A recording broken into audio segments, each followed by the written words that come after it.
العلیم من الشیطان الرجیم من حمزہ و نفخہ و نفثہ بسم اللہ الرحمن الرحیم رب اشرح لی صدری ویسر لی امری واحلل عقدۃ من لسانی یفقہوا قولی رب زدنی علما اللہم انی اسألک علما نافعا وعملا متقبلا ورزقا طیبا یا مقلب القلوب ثبت قلبی علی دینک ربنا لا تزغ قلوبنا بعد اذ ہدیتنا وہب لنا من لدنک رحمۃ انک انت الوہاب۔ بسم اللہ الرحمن الرحیم۔ آیت نمبر 52 پڑھنی ہے 52 اور سورۃ العنکبوت اور پارہ نمبر 21 ہے۔ کل کہہ دیجئے کفا باللہ، یعنی کہ کافی ہے اللہ، بینی درمیان میرے، و بینکم اور درمیان تمہارے، شہیداً گواہ، یعنی کہہ دے اللہ میرے درمیان اور تمہارے درمیان گواہ کافی ہے۔ یعلم جانتا ہے ما فی السماواتی جو بیچ آسمانوں کے ہے، والارض اور زمین کے ہے، یعنی وہ جانتا ہے جو کچھ آسمانوں اور زمین میں ہے۔ والذین اور وہ لوگ آمنو جو ایمان لائے، بالباطلی باطل پر،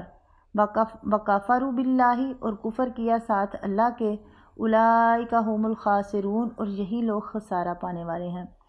یعنی اور وہ لوگ جو باطل پر ایمان لائے اور انہوں نے اللہ کے ساتھ کفر کیا، وہی لوگ خسارہ اٹھانے والے ہیں۔ خسارہ یعنی کہ نقصان۔ تو کفار کے آپ صلی اللہ علیہ وسلم کو جھٹلانے کا یہ ایک اور جواب ہے، جیسا کہ فرمایا سورۃ رعد میں، اور وہ لوگ جنہوں نے کفر کیا کہتے ہیں تو کسی طرح رسول نہیں ہے، کہہ دے میرے درمیان اور تمہارے درمیان اللہ کافی گواہ ہے، اور وہ شخص بھی جس کے پاس کتاب کا علم ہے، یعنی اگر تم مجھے جھٹلاتے ہو تو میرے اور تمہارے درمیان اللہ گواہ ہے، اور اس کی گواہی جو ہے نا وہ کافی ہے۔ تمہارا جھٹلانا اور سرکشی کو اور میری سچائی اور میری خیر خواہی کو اللہ بخوبی جانتا ہے۔ اگر میں اس پر جھوٹ باندھتا تو وہ ضرور مجھ سے انتقام لیتا، کیونکہ وہ ایسے لوگوں کو بغیر انتقام لیے نہیں چھوڑتا، جیسے خود اس کا فرمان ہے سورۃ حاقہ میں کہ اگر وہ ہم پر کوئی بات بنا کر لگا دیتا تو یقیناً ہم اس کو دائیں ہاتھ سے پکڑتے، پھر یقیناً ہم اس کی جان کی رگ کاٹ دیتے، پھر تم میں سے کوئی بھی ہمیں اس سے روکنے والا نہ ہوتا۔ تو چونکہ اس پر میری سچائی روشن ہے کہ میں اس کا بھیجا ہوا ہوں اور اس کا نام لے کر اس کی کہی ہوئی بات تم سے کہتا ہوں، اس لیے وہ میری مدد کر رہا ہے، میری تائید کر رہا ہے، اور مجھے روز بروز غلبہ دیتا جا رہا ہے، اور واضح معجزات اور قطعی دلائل کے ساتھ میری وہ مدد فرماتا جا رہا ہے۔ یعلم ما فی السماوات والارض، یعنی اس پر کوئی چیز جو ہے نا وہ مخفی نہیں، چھپی نہیں ہے، نہ میرا پیغام رسالت پہنچانا اور نہ تمہارا جھٹلانا۔ وہ اپنے علم کے مطابق قیامت کے دن فیصلہ فرمائے گا۔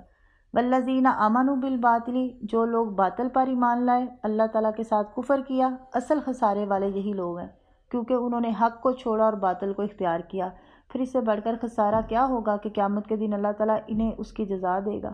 یعنی سب سے بڑی تو کامیابی آخرت کی کامیابی ہے نا، تو سب سے بڑی ناکامی بھی آخرت کی ناکامی ہے۔ وَيَسْتَعْجِلُونَكَ بِالْعَذَابِ،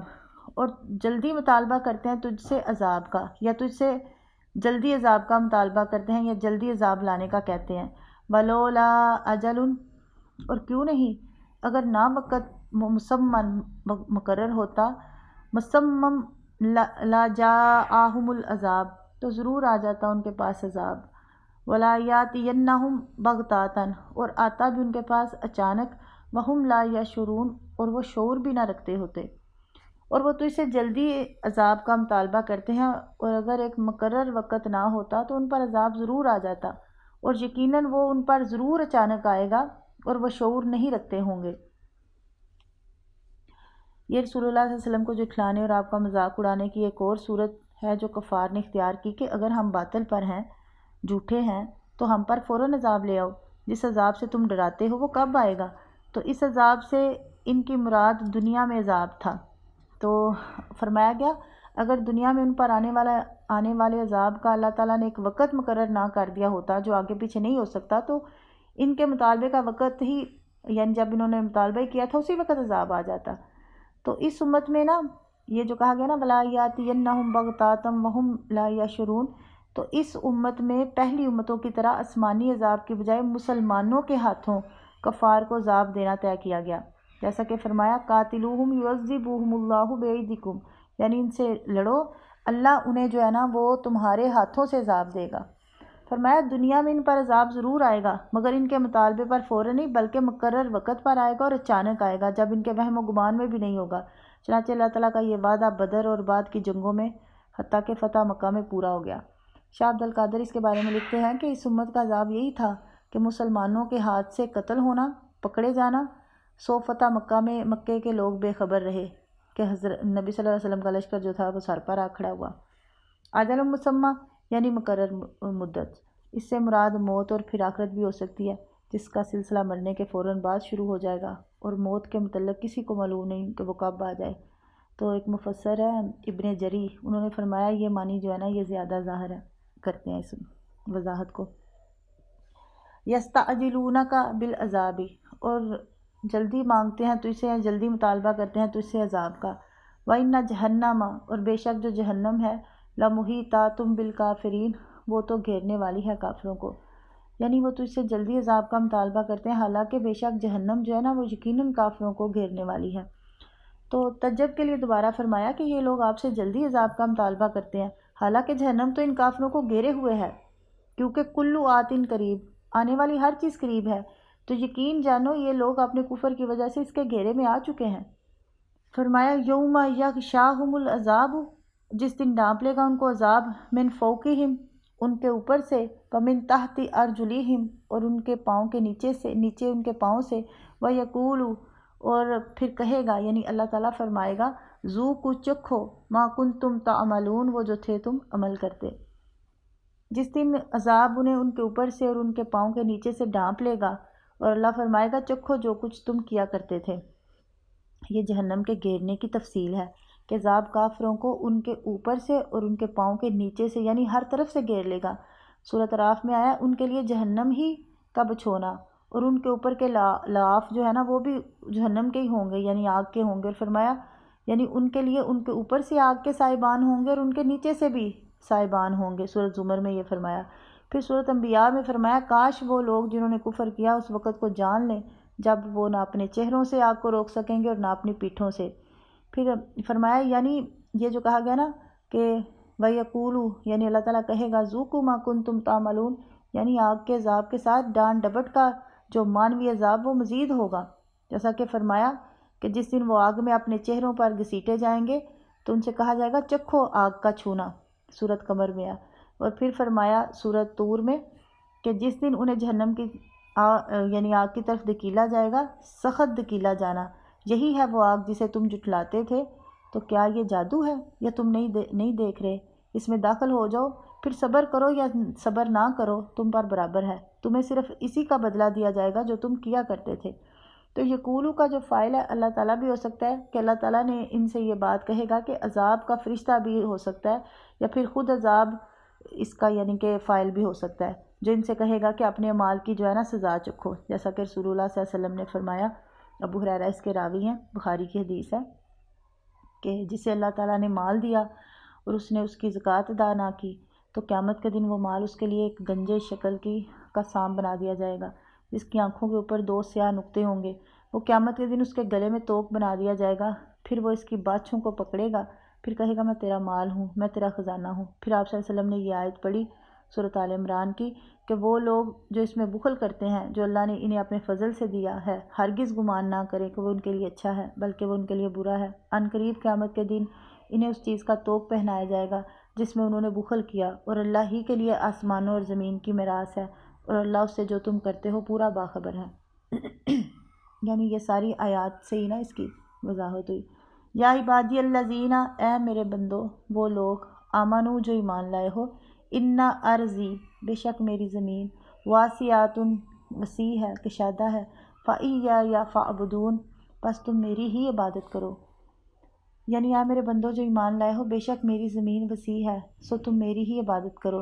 اصل میں یہ حقیقت ہے نا کہ ساری مخلوق ہی اللہ تعالیٰ کے عبد غلام ہیں، یہ جو کہا گیا نا یا عبادی الذی۔ پھر یہ بندے 2 قسم کے ہیں، مومن اور کافر، دونوں کو اللہ تعالیٰ نے اختیار دیا۔ مومن نے اپنی پسند چھوڑ کر رب کی پسند اختیار کی، اس کی مرضی کو اپنی مرضی پر ترجیح دی، چنانچہ وہ ہر چیز میں اللہ کا عبد بندہ اور غلام بن گیا۔ کیونکہ جو مسلمان ہوتا ہے نا تو وہ ایسا ہوتا ہے کہ جس طرح ایسا اونٹ، اس کا جو لفظی مطلب ہوتا ہے مسلم کا، یعنی کہ ایسا اونٹ جس کے ناک میں نکیل ہو، اب وہ اس کی جو ہے نا نکیل لگام کسی بچے کے ہاتھ میں پکڑا دیں تو بچہ جیسے بھی اس کو کہے گا نا کہ بیٹھ جا کھڑا ہو جا تو وہ ویسے ہی کرے گا جب لگام اس کے ہاتھ میں پکڑا دی جائے گی۔ تو یہی حال پھر جب مسلمان جو ہوتا ہے نا وہ اس کی اپنی کوئی مرضی نہیں ہوتی، وہ اصل میں ہوتا اللہ کا بندہ اور غلام ہوتا ہے۔ جو مالک نے کہا کیا، جس سے روک دیا اس سے رک گیا، اس لیے اللہ تعالیٰ نے اسے یا عبادی یعنی اے میرے بندوں کے معزز اور پیار بھرے الفاظ کے ساتھ مخاطب فرمایا۔ کافر بھی اگرچہ اللہ ہی کا بندہ ہے مگر اس نے اپنے رب کے سامنے سرکشی اختیار کی، اس کی مرضی کی بجائے اپنی مرضی یعنی چلائی، تو پھر وہ اس محبت کے خطاب سے محروم رہا۔ تو یا عبادی اللہ زی کہا کہ اس کے بعد کہا اللہ زین آمنو، اس بات کے اظہار کے لیے کہ ان لوگوں کا یہ شرف ایمان کی وجہ سے حاصل ہوا کہ میرے بندوں جو ایمان لائے ہو۔ ان ارضی واسعات، اس صورت کا مضمون جو ہے نا اصل میں وہ اہل ایمان کی آزمائش۔ تو یہ آزمائش بعض اوقات اس حد تک پہنچ جاتی ہے کہ اپنے وطن میں رہنے کی صورت میں مومن کا ایمان خطرے میں پڑ جاتا ہے، تو کفار کا ظلم و ستم اس حد تک بڑھ جاتا ہے کہ وہ اپنے دین پر نہ عمل کر سکتا ہے نہ اس کی دعوت دے سکتا ہے۔ تو صورت کے نازل ہونے کے وقت نہ مکہ میں مسلمانوں کی یہی صورتحال تھی، تو ایسی صورت میں انہیں ہجرت کی ترغیب دی کہ اگر مکہ کی سرزمین میں جہاں تم اب ہو میری بندگی بجا لانا مشکل ہو رہا ہے تو میری زمین تنگ نہیں ہے، بہت فراخ ہے، تم اپنا وطن چھوڑ کر کسی ایسی جگہ چلے جاؤ جہاں تم آزادی سے میری بندگی کر سکو۔ ابراہیم اور لوط علیہ السلام کی مثالیں اسی صورت میں اس سے پہلے گزر چکی ہیں۔ تو مسلمانوں نے اللہ تعالیٰ کے حکم کے مطابق پہلے حبشہ کی طرف ہجرت کی، پھر مدینہ منورہ کی طرف، تو اللہ تعالیٰ نے انہیں امن، اطمینان اور آزادی کی نعمت بھی عطا فرمائی اور رزق کی فراخی بھی۔ تو اب بھی یہی حکم ہے کہ اگر کوئی شخص ایسی جگہ رہتا ہو جہاں برائیوں کا دور دورہ ہو اور اس کے لیے اللہ کے احکام پر عمل ممکن نہ رہے تو لازم ہے اس جگہ سے ہجرت کر کے ایسی جگہ چلا جائے جہاں وہ آزادی سے اللہ کی بندگی کر سکے۔ تو سورہ نساء کی جو آیات ہے نا ان میں بھی ہجرت کی فرضیت، اس کی فضیلت اور ہجرت نہ کرنے والوں کے بارے میں وعید بیان ہوئی تھی۔ فَإِيَّايَ فَاعْبُدُونِ، اس سے معلوم ہوا کہ ہجرت کا اصل مقصد اکیلے اللہ کی عبادت ہے، روزی کمانے یا کسی اور مقصد کے لیے کسی ملک یا شہر میں چلے جانا اصل ہجرت نہیں۔ رسول اللہ صلی اللہ علیہ وسلم نے فرمایا تو جس کی ہجرت اللہ اور اس کے رسول کی طرف ہوئی تو اس کی ہجرت اللہ اور اس کے رسول کی طرف ہے، اور جس نے دنیا کی کسی چیز کی طرف ہجرت کی جسے وہ حاصل کرے یا کسی عورت کی طرف جس سے نکاح کرے تو اس کی ہجرت اسی چیز کی طرف ہے جس کی طرف اس نے ہجرت کی، یعنی جس نیت سے جو کیا ہوگا۔ کلُّ نفس ذائقۃ الموت، کلُّ نفس ہر جان چکھنے والی ہے ذائقہ موت کا، یا ہر جان موت کو چکھنے والی ہے۔ ثم الینا ترجعون، پھر طرف ہماری لٹائے جاؤ گے۔ تو اس میں یہ ہے کہ اللہ تعالیٰ کی راہ میں ہجرت اور خالص اللہ تعالیٰ کی عبادت کرنے کی ترغیب ہے، یعنی ہر جان خواہ وہ اپنے وطن میں رہے یا وہاں سے ہجرت کر جائے، موت کی تو تلخی کو چکھنے ہی والی ہے۔ یہ چند دن کی زندگی جہاں اور جیسے ہو سکے کاٹ لو، پھر ہمارے پاس اکٹھے ہونا ہی ہے، یعنی ہر صورت میں یہ تو ہونا ہی ہے۔ والذین آمنوا، اور وہ لوگ جو ایمان لائے، وعملوا الصالحات، اور نیک اعمال کیے، لنبوئنہم، تو ضرور ان کو ہم جگہ دیں گے، من الجنت، جنت میں، غرفاً بلند، تجری من تحتہا الانہار، چلتی ہیں نیچے اس کے نہریں، خالدین فیہا، ہمیشہ رہیں گے بیچ اس کے، نعم اجر العاملین، اور بہت ہی اچھا بدلہ ہے عمل کرنے والوں کا۔ اور جو لوگ ایمان لائے اور انہوں نے نیک کام کیے، ہم انہیں ضرور ہی جنت کے اونچے گھروں میں جگہ دیں گے جن کے نیچے سے نہریں بہتی ہیں، ہمیشہ ان میں رہنے والے ہیں، یہ ان عمل کرنے والوں کا اچھا بدلہ ہے۔ تو اس سے جو پہلی آیت تھی نا، آیت نمبر 54 اور 55، اس میں کفار کے ٹھکانے کا ذکر فرمایا، تو اس آیت میں اللہ تعالیٰ نے اپنے سچے مومن بندوں کے لیے تیار کیے جانے والے بہترین ٹھکانے کا ذکر فرمایا کہ جو لوگ ایمان لائے اور انہوں نے نیک اعمال کیے، ہم انہیں جنت کے بلند و بالا جو مکان ہیں ان میں جگہ دیں گے، تو جن کے نیچے پانی، دودھ، شراب اور شہد کی نہریں بہہ رہی ہوں گی، تو جس طرف ان نہروں کا رخ پھیرنا چاہیں گے وہ پھیر لیں گے، یعنی ان کو کوئی مسئلہ نہیں ہے۔ صورت محمد میں ہے کہ وہ جس طرف ان نہروں کا رخ پھیرنا چاہیں گے پھیر لیں گے، ہمیشہ ان میں رہیں گے، اور یعنی جنت کے یہ جو کہا گیا نا نعم اجر العاملین، یعنی جنت کے وہ بالا خانے ان عمل کرنے والوں کا بہت اچھا بدلہ ہے۔ اللہ جو ہے نا وہ بڑے قدردان ہے، ذرے کی قدر کرنے والا۔ تو اگر نیت کسی عمل کو خالص اس کی رضا کے لیے ہوگی تو یقین کریں وہ اس کا چاہے جتنا مرضی اس کا، یعنی کہ 10 تو اس امت کو ملنا ہی ملنا ہے نا اجر، تو وہ 700 سے اس سے بھی دگنے سے دگنا کر دے، اس کو کوئی پوچھ سکتا ہے؟ تو یقین کریں کہ چند روزہ زندگی ہے، زیادہ سے زیادہ کتنی ہے سب کو پتہ ہی ہے۔ تو اگر یہ تھوڑی سی زندگی ہمیشہ کی راحت کے لیے بندہ تھوڑی سی زندگی پابندی میں، چلو تنگی میں، اپنی طرف سے وہ سمجھ لے کہ بڑی ایک تنگی میں گزار رہا ہوں، اللہ کے احکام پہ گزار دے، اللہ کی رضا میں گزار دے، تو یقین کریں یہ کوئی سودا جو ہے نا یہ گھاٹے کا نہیں ہے، بڑے ہی فائدے کا ہے۔ کاش ہمیں اللہ صحیح یعنی کہ سمجھ دے، ہمارے بچوں کو بھی سمجھ دے کہ یہ جو دنیا یہ فانی ہے، فنا ہے، اور اس میں ہر چیز فنا ہے۔ اصل جو ہے نا وہ وہی ہے جو اللہ کے پاس ہے، اور اللہ نے ہمیشہ باقی رہنا ہے، تو کیوں فانی کے ساتھ بندہ لگائے دوستی، کیوں نہ اس کے ساتھ لگائے جس نے ہمیشہ ہی رہنا ہے، تو اسی کا بن کے رہ جائے انشاءاللہ۔ تو اللہ ہمیں بڑی سمجھ دے۔ الذین صبروا، اور جنہوں نے صبر کیا، وعلی ربہم یتوکلون، اور اوپر اپنے رب کے توکل کرتے ہیں، یعنی جنہوں نے صبر کیا اور اپنے رب ہی پر بھروسہ کرتے ہیں، یعنی جنت کے جو بالا خانے ہیں تو یہ کن لوگوں کو ملنے والے ہیں؟ ان لوگوں کو جنہوں نے دین اسلام پر، اللہ تعالیٰ کی اطاعت پر، گناہوں سے بچنے پر، مشرکین کی تکلیفوں پر، ہجرت اور جہاد فی سبیل اللہ کی تکالیف پر صبر کیا، اپنے عزیز و قارب کو چھوڑا، اپنے وطن کو چھوڑا، اور دشمنوں سے وہ جو ہے نا ان کی پنجہ آزمائی ہوئی، تو ان لوگوں کے لیے یہ بالا خانے ہیں۔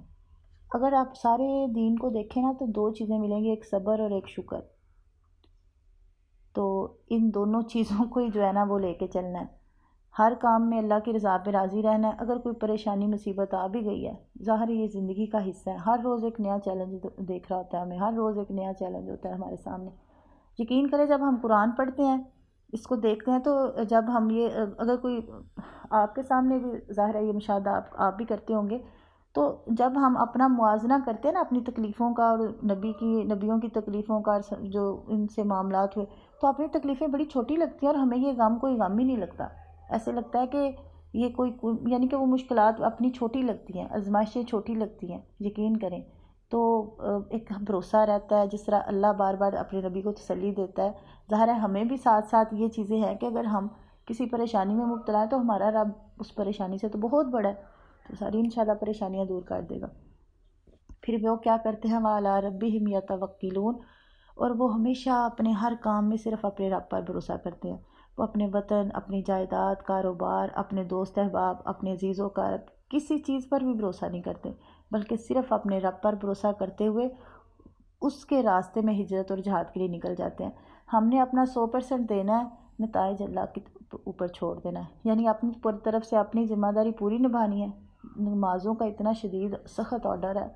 کہ نماز کے بغیر انسان مسلمان نہیں ہوتا۔ اس کے بعد جو زکوٰۃ ہے، پھر جو ہمارے ضروری معاملات ہیں، یعنی کہ اس کے بعد ہمارا جو اپنے عزیز و قارب سے اچھا سلوک کہا گیا، جو ہمیں احکام شریعت دیتی، ہم نے ان کے اوپر پورا عمل کرنے کی کوشش کرنی ہے۔ باقی طاقت تو ہم میں کوئی نہیں، لا حول ولا قوت الا باللہ، یہ بھی ساتھ پڑھتے جائیں، اپنی بے بسی کا اظہار بھی کریں،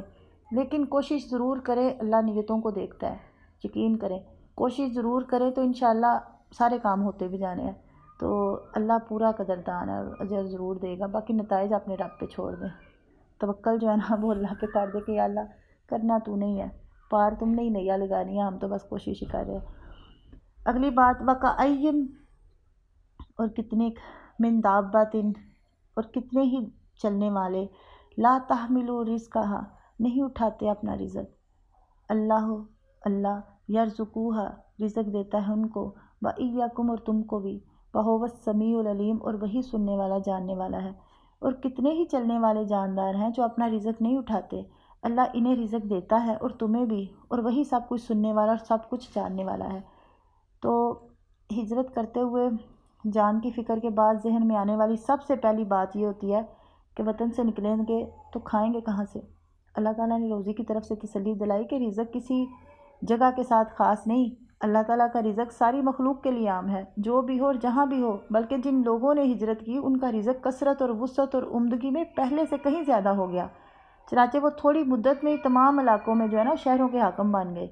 یعنی اللہ نے اتنی یعنی کہ ان کی ہجرت میں برکت دی۔ تو اس لیے فرمایا کہ کتنے ہی جانور ہیں جو اپنی روزی ساتھ لیے نہیں پھرتے، ان کے گروہ میں کل کی خوراک نہیں ہوتی، اللہ تعالیٰ ان کے ہر نئے دن کے لیے نئی روزی کا بندوبست کرتا ہے، اور ہر مخلوق کو جس چیز کی ضرورت ہوتی ہے اسے رحم پہنچاتا ہے، حتیٰ کہ زمین کی تہہ میں چونٹیوں کو، ہوا میں پرندوں کو، پانی میں مچھلیوں کو، ان کی ضرورت کی ہر چیز جو ہے نا وہ وافر عطا فرماتا ہے۔ سبحان اللہ، وَهُوَ السَّمِيعُ الْعَلِيمُ، اور وہ سننے والا جاننے والا ہے۔ وہ اپنی مخلوق کی ہر بات سنتا بھی ہے، جانتا بھی ہے، اس لیے وہ ہر ایک کی روزی اس تک پہنچا دیتا ہے۔ عمر بن خطاب رضی اللہ عنہ سے روایت ہے، ترمذی کی یہ حدیث ہے کہ اگر تم اللہ پر اس طرح بھروسہ کرو جیسے اس پر بھروسہ کرنے کا حق ہے، تو تمہیں اس طرح رزق دیا جائے گا جیسے پرندوں کو رزق دیا جاتا ہے۔ وہ صبح خالی پیٹ نکلتے ہیں اور شام کو بھرے پیٹ کے ساتھ واپس آتے ہیں۔ تو یقین کریں، توکل کر کے دیکھیں، بڑی سے بڑی مشکلات بھی اس کے آگے کچھ نہیں ہے، وہ بہت بڑا ہے۔ اگر کبھی تھوڑا سا ٹائم گزر جاتا ہے کسی معاملے میں، تھوڑی دیر ہو جاتی ہے، تو یقیناً اس میں کوئی نہ کوئی بھلائی ہوتی ہے۔ تو جب ہم نے اللہ کی رضا پہ راضی رہنا ہے کہ اللہ تو جس طرح چاہے یا جو تو نے میرے لیے مقدر کر دیا میں اس کے اوپر راضی ہوں، تو انشاءاللہ آپ دیکھیں کہ آپ کس طرح پھر اپنے، وہ بھی بڑا ہی قدردان ہے، وہ بڑی قدر کرنے والا ہے، وہ کس طرح آپ کو نوازے گا۔ وَلَئِن سَأَلْتَهُمْ، اور اگر پوچھے تو ان سے، من خلق السماوات والارض، کس نے پیدا کیا آسمانوں کو اور زمین کو، وسخر الشمس والقمر، اور مسخر کیا سورج کو اور چاند کو، لَيَقُولَنَّ اللَّهُ، تو کہیں گے اللہ نے، فَأَنَّىٰ يُؤْفَكُونَ، پھر تم کہاں بہکائے جا رہے ہو۔ اور یقیناً اگر تم سے پوچھے کہ کس نے آسمان اور زمین کو پیدا کیا اور سورج اور چاند کو مسخر کیا، تو ضرور ہی کہیں گے کہ اللہ نے،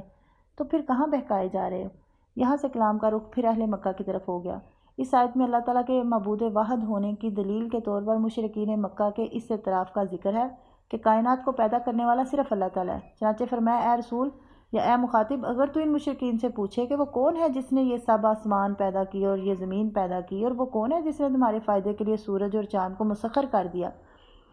تو یقیناً وہ کسی تردد کے بغیر کہیں گے کہ وہ اللہ ہے۔ تو یہ ایک حیران کن حقیقت ہے کہ اللہ تعالیٰ کے سوا آج تک کسی نے یہ دعویٰ بھی نہیں کیا کہ میں نے آسمان و زمین کو پیدا کیا ہے اور میں نے سورج اور چاند کو مسخر کر دیا ہے۔ اس لیے کتنا بڑے سے بڑا مشرک ہو، اسے یہ حقیقت ماننے کے بغیر چارہ ہی نہیں ہے۔ پھر اللہ تعالیٰ کہتے ہیں فَأَنَّىٰ يُؤْفَكُونَ، پھر تم کہاں بہکائے جا رہے ہو۔ تو یہ ان کی الٹی سوچ پر، اپنے ہی قول کے خلاف عمل پر تعجب کا اظہار ہے۔ یعنی جب تم مانتے ہو کہ اکیلا اللہ ہی ہے آسمان و زمین کو پیدا کرنے والا، سورج چاند کو مسخر کرنے والا، تو عبادت میں کسی اور کو کیوں شریک کرتے ہو اور کسی اور پر پھر بھروسہ کیوں کرتے ہو۔ اللہ تعالیٰ نے بہت سے مقامات پر اپنے اکیلے رب اور مالک ہونے کو اپنے اکیلا معبود ہونے کی دلیل کے طور پر پیش فرمایا ہے، کیونکہ مشرکین اس کا اعتراف کرتے تھے۔ بعض مفسرین نے پچھلی آیت کے ساتھ اس آیت کی مناسبت یہ بیان کی ہے کہ اس آیت کے مخاطب جو ہے وہ فکر معاش کی وجہ سے ہجرت میں تردد کرنے والے حضرات ہیں۔ مطلب یہ کہ یہ زمین، آسمان، سورج اور چاند سب کو پیدا کرنے والا اور انہیں اپنے اپنے کام پر لگانے والا اللہ تعالیٰ ہے۔ انسان کی تمام ضروریات زندگی اسی نظام سے وابستہ ہیں۔ تو انہی ضروریات میں سے ایک ضرورت کھانے پینے کی اور ذریعہ معاش کی ہے۔ تو مسلمان جہاں بھی ہجرت کر کے جائیں گے، یہ سارا نظام وہاں بھی موجود ہوگا، اور اللہ عزت و جلال والا انہیں وہاں بھی ایسے ہی روزی مہیا کرے گا جیسے یہاں کر رہا ہے۔ تو یہ لوگ کہاں بہکائے جا رہے ہیں، یعنی انہوں نے اس کو پچھلی جو ہے آیت کے ساتھ جوڑا۔ اللہ یبسط الرزق لمن یشاء، اللہ کشادہ کرتا ہے رزق کو جس کے لیے چاہتا ہے، من عبادہ، اپنے بندوں سے، ویقدر لہ، اور کم کرتا ہے جس کے لیے۔ ان اللہ، بے شک اللہ، یعنی تنگ کر دیتا ہے یا کم کر دیتا ہے۔ ان اللہ، بے شک اللہ، بکل شیء علیم، ساتھ ہر ایک چیز کے جاننے والا ہے۔ یعنی اللہ جو ہے وہ رزق فراخ کر دیتا ہے اور اپنے بندوں میں سے جس کے لیے چاہے، اور اس کے لیے تنگ کر دیتا ہے۔ بے شک اللہ ہر چیز کو خوب جاننے والا ہے۔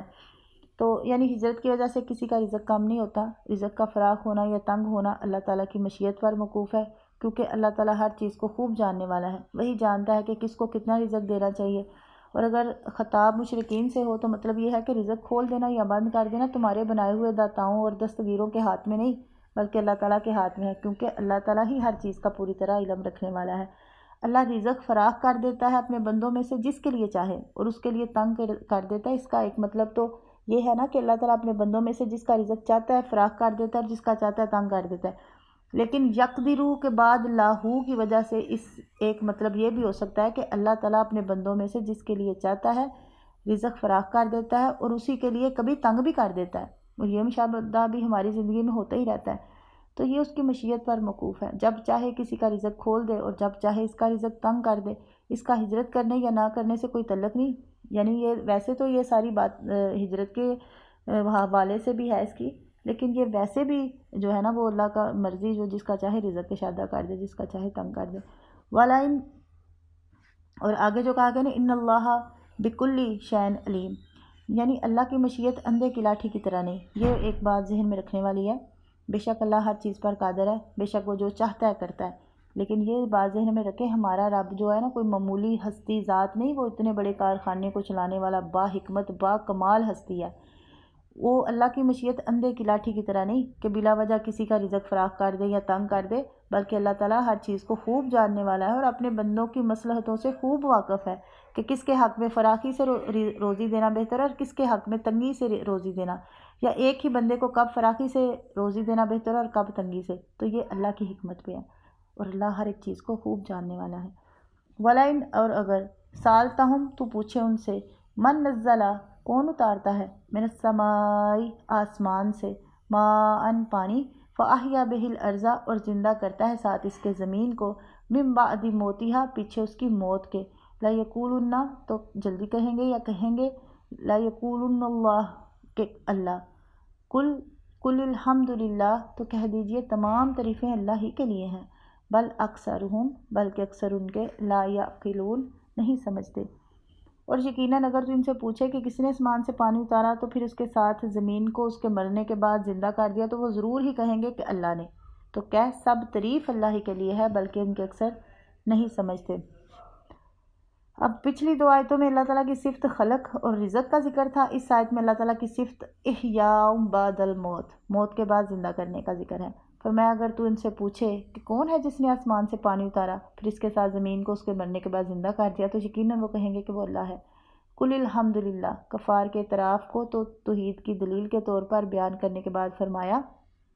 الحمدللہ کہو، کیونکہ جب مخاطب پر کوئی ایسی دلیل پیش کی جائے جو اس کے ہاں مسلم ہو اور وہ اس کا جواب نہ دے سکے تو حجت تمام ہونے پر الحمدللہ کہا جاتا ہے۔ الحمدللہ کہنے کی ایک وجہ یہ بھی ہو سکتی ہے کہ اللہ کا شکر ہے کہ اس اعتراف نعمت کے بعد تم جس شرک میں گرفتار ہو ہم اس سے محفوظ ہیں، اور یہ بھی کہ جب یہ سب نعمتیں اللہ کی عطا کردہ ہیں اور تم اس کا اعتراف بھی کرتے ہو تو لازم ہے کہ شکر بھی اسی کا ادا کرو۔ بل اکثرہم لا یعقلون کیونکہ اگر وہ سمجھتے ہوتے تو اتنے اعتراف کے بعد شرک کی لعنت میں گرفتار نہ ہوتے، تو ان کے اکثر کو لا یعقلون فرمایا، سب کو نہیں، کیونکہ ان میں سے کچھ بات سمجھتے بھی تھے، جن میں سے کچھ تو پھر بعد میں ایمان بھی لے آئے اور کچھ سمجھنے کے باوجود اناد کی وجہ سے کفر پر اڑے رہے، یعنی تکبر اور اناد دشمنی کی وجہ سے۔